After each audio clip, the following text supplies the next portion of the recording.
What are my restrictions after surgery? For first-time joint replacement, there's not a lot of restrictions. After a hip or knee replacement, you can get up and walk the same day as surgery, and you can do any form of exercise that you feel comfortable doing that doesn't cause you pain.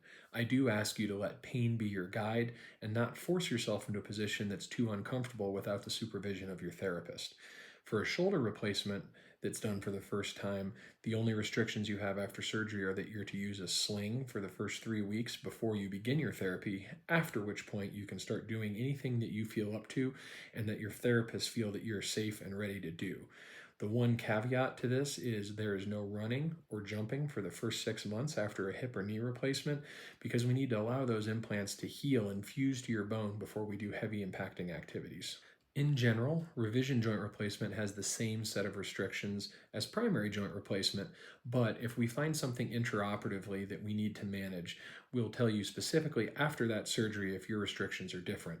Occasionally, we'll ask you not to bear full weight on the joint. Occasionally, you'll find yourself with a brace or an additional sling with a pad underneath the shoulder after a revision shoulder replacement, or you may find that we ask you to not put yourself into certain positions that'll be outlined in your discharge instructions.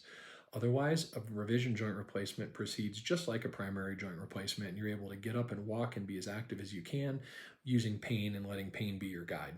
If you have any specific questions about specific activities that are important to you, discuss this with your physical therapist and they'll help you get back to doing those activities safely without overdoing it or harming your new joint.